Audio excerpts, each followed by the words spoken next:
M Kumar mathematics classes.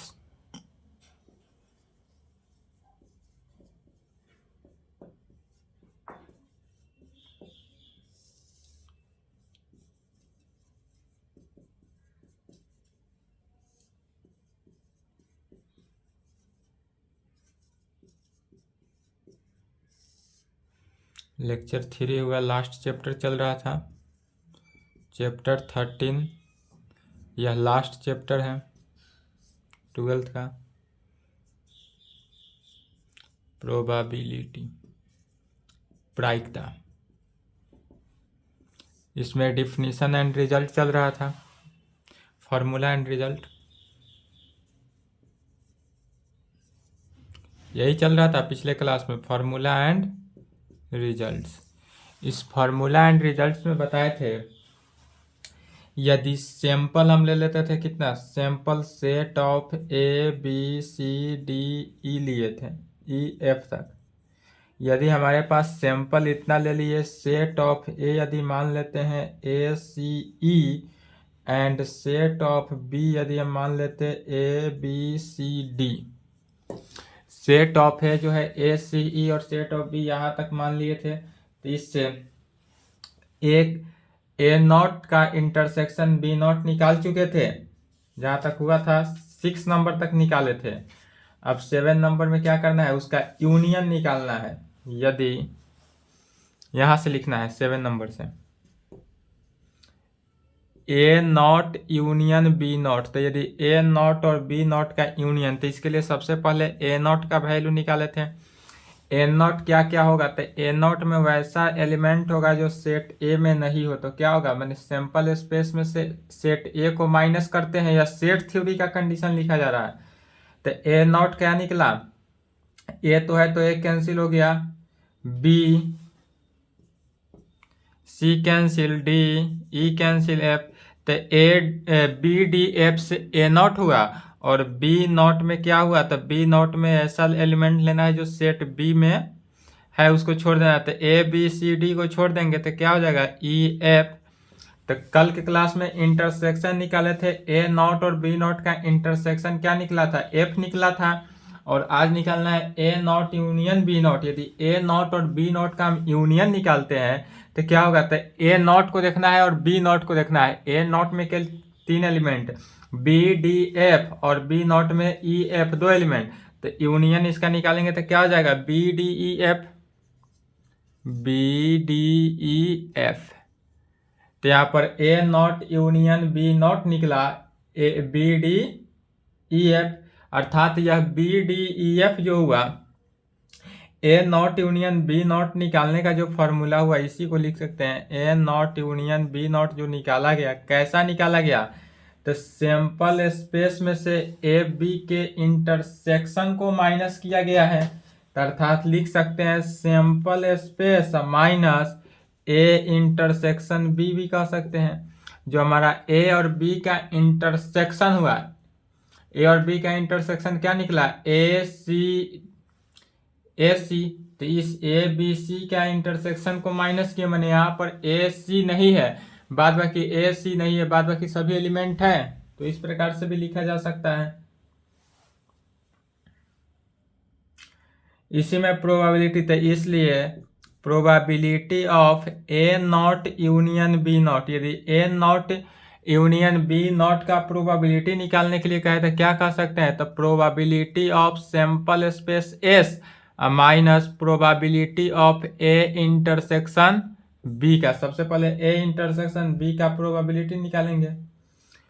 अब नम probability of S जो हुआ, मैंने सैंपल स्पेस का प्रोबेबिलिटी क्या जानते हैं, 1, तो इसलिए लिख सकते हैं, यहां से कह देंगे probability of A not union B not, यदि ए नॉट और बी नॉट का यूनियन निकालते हैं, वह इज इक्वल टू है कितना, 1 minus probability of A intersection B में। इसको याद करेंगे, जितना भी फॉर्मूला लिखा जा रहा है, जितने भी ब्रैकेट में घेरेंगे, सभी फॉर्मूला का यूज होता है। या इसको सिंपली एक और तरीका से लिखा जा सकता है, probability of A not union B not हो तो क्या कहेंगे, probability of A intersection B का कंजुगेट भी कहा जा सकता है।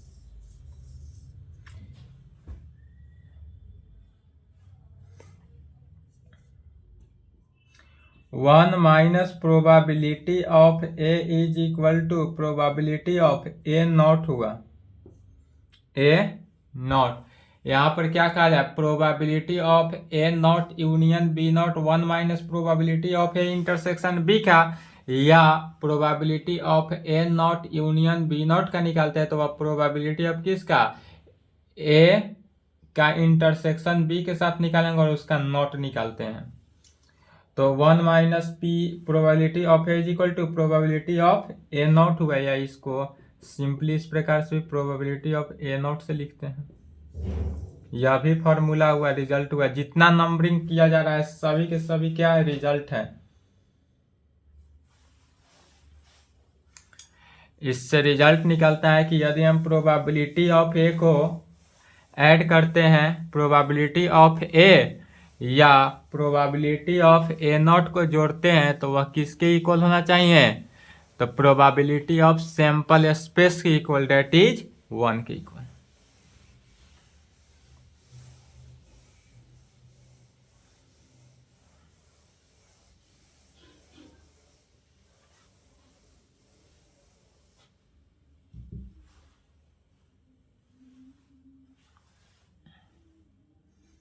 नाइन नंबर रिजल्ट में कहेंगे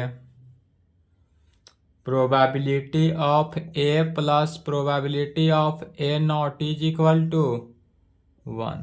यदि हम प्रोबेबिलिटी ऑफ ए को जोड़ देते हैं प्रोबेबिलिटी ऑफ ए नॉट में तो वह किसके इक्वल होगा, 1 के इक्वल।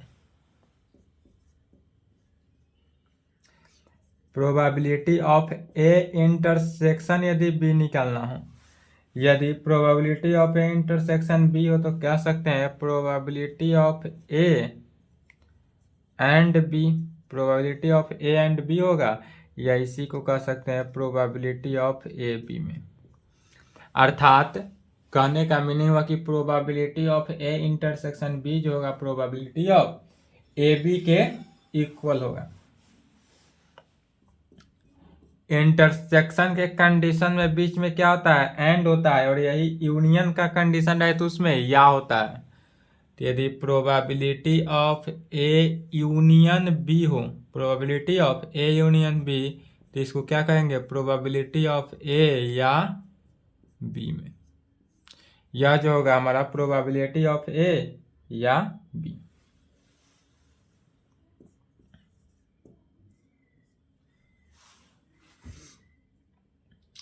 इसका यूज अधिकांशतः का इस क्वेश्चन में पड़ेगा। 12 नंबर क्वेश्चन मोर इम्पोर्टेंट है। 12 नंबर रिजल्ट जो है ट्रिपल स्टार लगा लेंगे।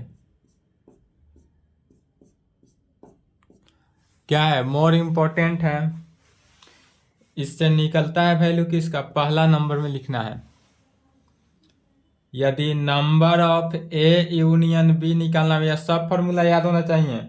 Number of A union B is equal to किसके, तो number of A plus number of B minus number of A intersection B के। यदि हमको निकालना हो किसका value, number of A union B का, तो वह कैसे निकालेंगे, number of A plus number of B minus number of A intersection B में। यही यदि number of A intersection B निकालना हो, number of A intersection B कैसे, तो number of A plus number of B minus number of A union B में। यदि union कहे तो यहाँ पे इंटरसेक्शन लगाना है, और यहाँ पर अगर इंटरसेक्शन कहे तो यहाँ पर क्या करेंगे, यूनियन लगाते हैं। या तो नंबर निकालने के कंडीशन में हुआ। अब यदि प्रोबेबिलिटी निकालने के लिए कहे तो प्रोबेबिलिटी के लिए भी same, probability of A union B का कहा जाए तो यदि किसका निकालना हो, probability of A union B निकालना हो तो कहेंगे probability of A plus probability of B minus probability of A intersection B में यदि probability of A intersection B का निकालना हो तो क्या हो जाएगा? Probability of A plus probability of B minus probability of A union B में, probability of A union B में।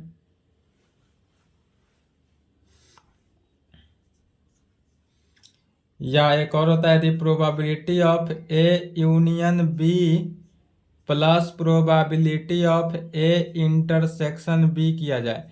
यदि probability of A union B को और probability of A intersection B को ऐड करते हैं तो यह probability of A plus probability of B के इक्वल होता है। किसके इक्वल होता है? तो probability of A plus probability of B के इक्वल होता है।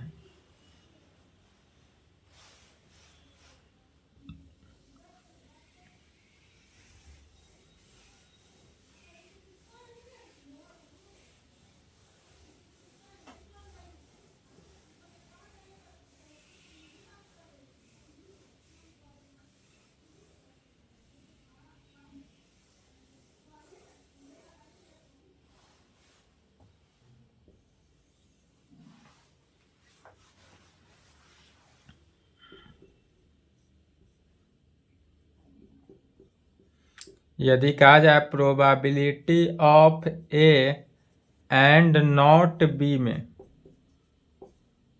क्या कहा जाए? Probability of A and not be में, इसका मीनिंग क्या हुआ कि यह जो है प्रोबेबिलिटी ऑफ ए है, एंड का मतलब क्या हुआ? इंटरसेक्शन, एंड नॉट बी, इस प्रकार। तो यह हुआ probability of A intersection not B. तो probability of A intersection not B निकालने का फॉर्मूला होगा probability of A minus probability of A intersection B में। अब कह यदि probability of B and not A में, इसका मीनिंग क्या हुआ? Probability of B intersection, probability of B intersection A not में, probability of B intersection A not में। तो इसका क्या फॉर्मूला हुआ? Probability of B minus probability of A intersection B. किसी भी वैल्यू का प्रोबेबिलिटी निकालने का जितना भी 13 रिजल्ट लिखाया गया, 13 रिजल्ट याद होना चाहिए। 13 ही रिजल्ट से क्या होता है? 13 रिजल्ट का यूज करके प्रॉब्लम सॉल्व किया जाता है। चलिए अब टॉपिक डालेंगे, probability of independent events, probability of independent events. यदि हमारे पास कोई इंडिपेंडेंट इवेंट हो, इंडिपेंडेंट का मीनिंग क्या हुआ? स्वतंत्र हो, तब उसके लिए कौन कौन सा यूज होगा फॉर्मूला? कहेंगे if A and B are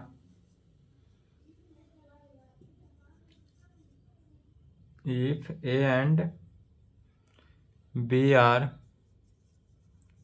independent events, then कहेंगे if यदि A and B are independent events हो, हमारे पास सेट A और सेट B जो है वह कैसा इवेंट्स है? इंडिपेंडेंट इवेंट्स है। देन तब जो होगा हमारे पास probability of A divided by probability of B क्या होगा? या probability of B divided by probability of A क्या होगा? इसी को दिखा लिख लिए।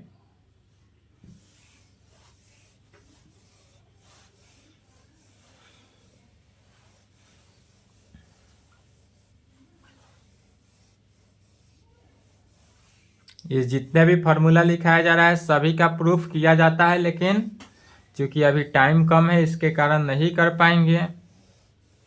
यही ऑफलाइन क्लास रहता तो ज़रूर प्रूफ होता। क्योंकि आपका क्लास लेट होने का कंडीशन था, मेरा स्वास्थ्य बिगड़ गया था, इसके कारण आपका क्लास 2 मंथ के लिए ऑफ हो गया था। ऑनलाइन क्लासेस, ऑफलाइन क्लास तो चलता रहा कंटिन्यू। ऑफलाइन क्लास में तो पूरा सिलेबस अच्छे से कंप्लीट हो गया, बट ऑनलाइन जो क्लास आप लोग का था वह 2 मंथ लगातार बंद हो गया, फिर उसके बाद 15 दिन लगातार बंद हो गया। इसके कारण आपका सिलेबस देने में हमको लेट हुआ। तो यदि हम मान लेते हैं कि ए और बी जो है वह कैसा है, इंडिपेंडेंट इवेंट है, देन तब पहला condition probability of A divided by B क्या होगा। तो probability of A divided by B, यहाँ पर ए भी इंडिपेंडेंट इवेंट्स है और बी भी क्या है, इंडिपेंडेंट इवेंट्स है। तो यह जो होगा प्रोबेबिलिटी ऑफ ए के इक्वल होगा। कहने का मीनिंग हुआ probability of A divided by B हो तो वह प्रोबेबिलिटी ऑफ ए के इक्वल होगा। Similarly probability of B divided by A हो तो वह क्या होगा, प्रोबेबिलिटी ऑफ बी के इक्वल होगा। या किसके इक्वल, प्रोबेबिलिटी ऑफ बी के इक्वल। अब कहेंगे पुनः probability of A divided by B. तो probability of A divided by B जो है इसको इस प्रकार लिखा जा सकता है, probability of A intersection B divided by probability of B में। यह कौन सा फॉर्मूला कब यूज करेंगे यह क्वेश्चन तय करेगा। क्वेश्चन में यदि ए इंटरसेक्शन बी दिया रहे, प्रोबेबिलिटी ऑफ बी दिया रहे, तो उसका मीनिंग क्या हुआ, probability of A divided by B निकालना है। यदि प्रोबेबिलिटी ऑफ ए दिया रहे तो यह वैल्यू निकालना है। इससे दिस इम्प्लाइड अब probability of A divided by B, या जो नंबर 1 से देखेंगे, नंबर 1 में क्या है, तो probability of A by B जो है प्रोबेबिलिटी ऑफ ए के इक्वल है।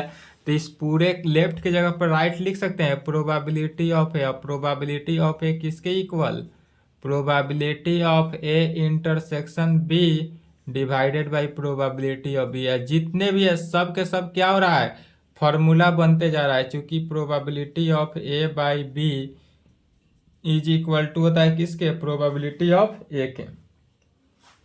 या जितने भी कंडीशन से चल रहा है सभी का सभी क्या हो रहा है, फॉर्मूला बना। यहाँ से क्या फॉर्मूला निकला, this implied probability of A intersection B का, यदि प्रोबेबिलिटी ए इंटरसेक्शन बी का निकाला जाए तो यह probability of A into probability of B के इक्वल होगा। यह रिजल्ट निकला। इसका यूज होगा क्वेश्चन में कि क्या कहेगा, यदि probability of A intersection B हमारे पास दिया जाए, क्या दिया जाए, probability of A intersection B दिया जाए तो वह probability of A into probability of B के इक्वल होगा।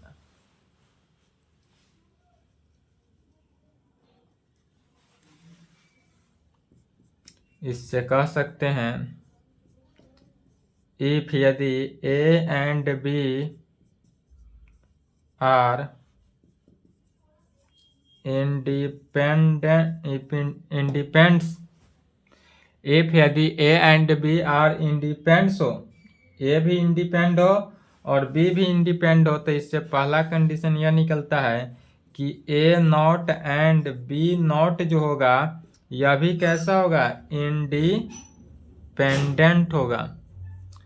यदि हमारे पास ए और बी दोनों के दोनों क्या हो, इंडिपेंडेंट हो, इंडिपेंड्स हो, माने कोई एक दूसरे पर आधारित नहीं है, सभी ए भी स्वतंत्र है और बी भी क्या है, स्वतंत्र है। इसका मीनिंग हुआ कि ए नॉट इंटरसेक्शन, एंड का मीनिंग होता है इंटरसेक्शन, या सिंबल में इसको इस प्रकार लिख सकते हैं, ए नॉट का इंटरसेक्शन बी नॉट के साथ निकालेंगे वह भी क्या होगा, इंडिपेंडेंट होगा। या ए नॉट एंड बी भी क्या होगा, independent. A not and B भी क्या होगा, इंडिपेंडेंट होगा। डेट इज कहने का मीनिंग हुआ कि ए नॉट इंटरसेक्शन बी भी होगा, वह भी क्या होगा, इंडिपेंडेंट होगा। थर्ड में लिखेंगे ए एंड बी भी जो होगा वह भी कैसा होगा, इंडिपेंडेंट। ए एंड बी भी इंडिपेंडेंट होगा, डेट इज ए का इंटरसेक्शन हम यदि बी के साथ निकालते हैं तो यह भी कैसा वैल्यू निकलेगा, independent value. A and B not लिखेंगे, ए एंड बी नॉट भी निकालेंगे तो वह कैसा वैल्यू निकला, इंडिपेंडेंट वैल्यू। इसको नोट नंबर 1 कर लेना है। नोट नंबर 2 में लिखेंगे A and B are mutually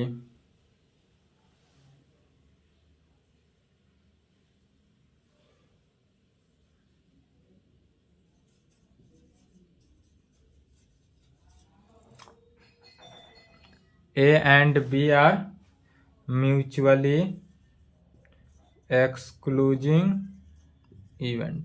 यदि हमारे पास ए और बी जो है वह म्यूचुअली एक्सक्लूजिंग इवेंट हो, तब दिस इम्प्लाइड, तब उस कंडीशन में ए इंटरसेक्शन बी, ए और बी का जो इंटरसेक्शन निकालते हैं वह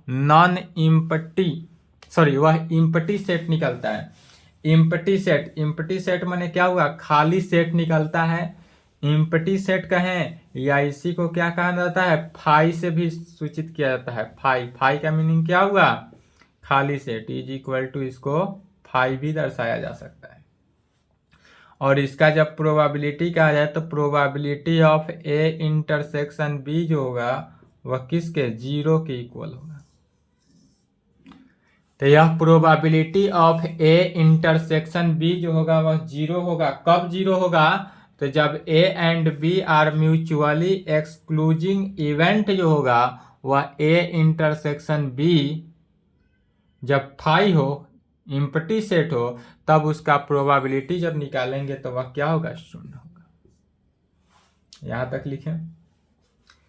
अब आता है बैजी थ्योरम। एक थ्योरम है,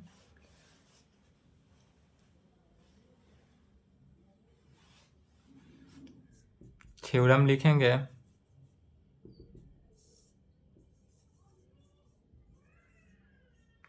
डिफाइन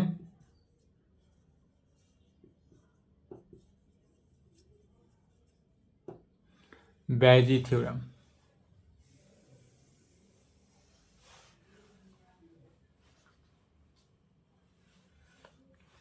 या बैजी थ्योरम क्या है वह देखते हैं।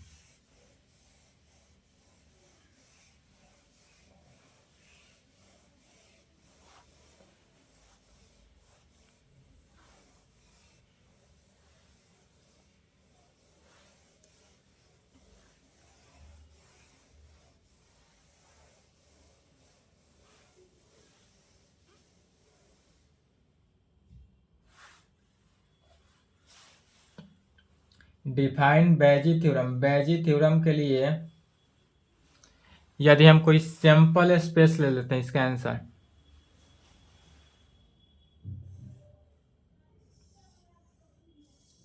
यदि मान लेते हैं यह बॉक्स जो है वह क्या है, सैंपल स्पेस है। एस क्या है, तो एस जो है वह सैंपल स्पेस है। यह जो सैंपल स्पेस एस लिए, यह बैजेज थ्योरम जो है, बैजेज थ्योरम, यह थ्योरम किसका, एसोसिएटिव लॉ को होल्ड करता है। एसोसिएटिव लॉ बाइनरी ऑपरेशन में पढ़ाए थे, कौन सा, दूसरा कंडीशन, पहला लॉ ऑफ क्लोजर, दूसरा एसोसिएटिव लॉ। तो एसोसिएटिव लॉ को होता है, इसके कारण इसका नाम पड़ जाता है, इसलिए इसको कहेंगे। या 3 कंडीशन से यदि बैजेज थ्योरम इस प्रकार से 3 कंडीशन से सेटिस्फाई करता हो, पहला का नाम E1 लेते हैं, दूसरा का नाम E2 लेते हैं, तीसरा का नाम E3 लेते हैं। यह जो हुआ इसको मानते हैं पूरे को सेट ए ले लेते हैं। तो सेट ए जो होगा वह एसोसिएटेड विथ किसका, E1 E2 E3। यह जो एसोसिएटेड होगा, ए जो है वह associated with E1 E2 E3, अर्थात यह जो E1 E2 E3 हुआ यह एसोसिएटिव लॉ को सेटिस्फाई करेगा। एसोसिएटिव लॉ का कंडीशन क्या कहता है, यदि कोई हमारा सेट ए बी सी जो है वह फॉर ऑल आर के कंडीशन में हो तो एसोसिएटिव लॉ कहता है ए इंटू मल्टीप्लीकेशन के केस में ए इंटू बी, ए यदि ऑपरेशन करते हैं तो ए का ऑपरेशन बी का ऑपरेशन सी के साथ इज इक्वल टू ए का ऑपरेशन बी के साथ इसका ऑपरेशन सी के साथ, कहाँ पे, तो for all A B C belongs to R real number के कंडीशन पे। यह एसोसिएटिव लॉ का कंडीशन है कि जब इसका ऑपरेशन इसके साथ करते हैं तो सिर्फ और सिर्फ ब्रैकेट का चेंजिंग होता है, इसलिए जो E1 E2 E3 है वह एसोसिएटेड होगा किसका,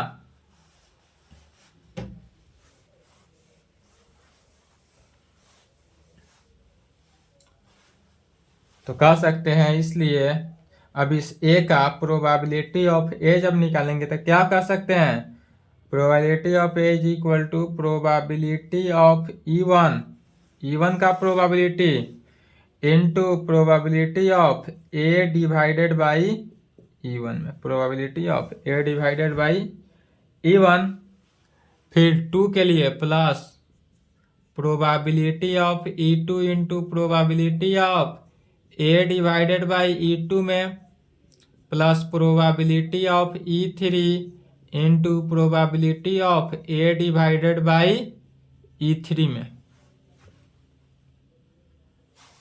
इसलिए प्रोबेबिलिटी ऑफ ए क्या निकला, इस रिजल्ट को निकला। यह जो प्रोबेबिलिटी ऑफ ए है यह टोटल प्रोबेबिलिटी निकल रहा है, इस पूरे सैंपल स्पेस का प्रोबेबिलिटी निकल रहा है, वेयर जहां E1 union E2 union E3, जो E1 E2 E3 है या E1 E2 E3, यदि इस पूरे का यूनियन निकालते हैं तो वह किस में होगा, सैंपल स्पेस, जो यह सैंपल स्पेस लेकर चले थे वही सैंपल स्पेस में होगा। देन तब कहा जा सकता है हेयर यहाँ पर probability of E1 divided by A, यदि E1 E2 E3 तीनों का यूनियन सैंपल स्पेस में है, इसलिए हेयर यहाँ पर probability of E1 divided by A का जो प्रोबेबिलिटी हुआ यह कितना के इक्वल होगा, तो probability of E1 intersection A, probability of E1 intersection A divided by probability of A. This implied, अब फिर E1 इंटरसेक्शन ए का फॉर्मूला से और प्रोबेबिलिटी ऑफ ए का फॉर्मूला यह आया, जो प्रोबेबिलिटी ऑफ ए निकला इसके फॉर्मूला से इसका रखना है ए के जगह पर यह वैल्यू।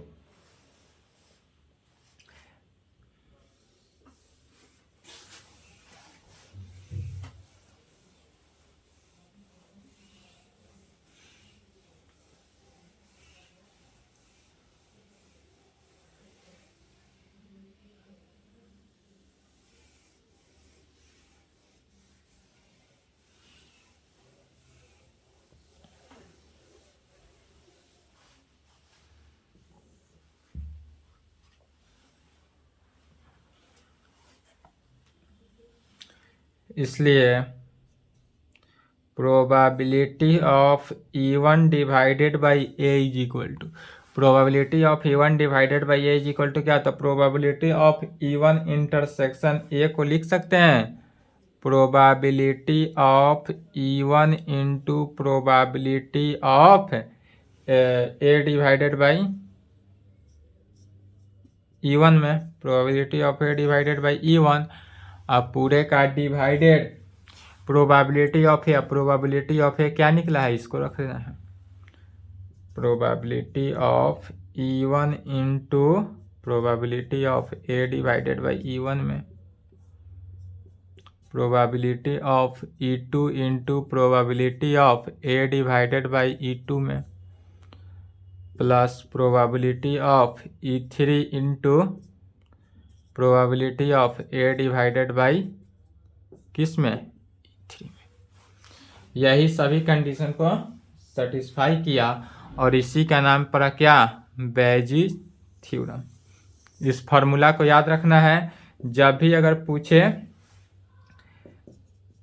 बेजिस थ्योरम इसी को अप्लाई करना है। यही हुआ हमारा बेजिस थ्योरम। ठीक है,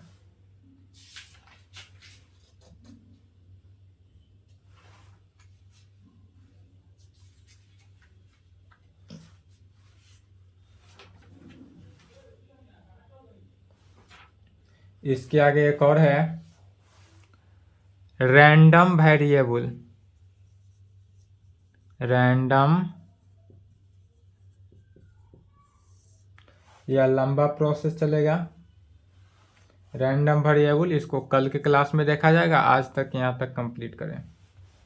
ठीक है, एक क्लास और चलेगा रैंडम वेरिएबल। उसके बाद बुक से अब क्वेश्चन बनाएंगे, एनसीईआरटी बुक एक्सरसाइज 13.1, 13.2, 13.3 बनाएंगे, बन जाएगा। क्वेश्चन खुद से बनाएंगे, क्योंकि बाबू आप लोग का सिलेबस का टाइम हो गया।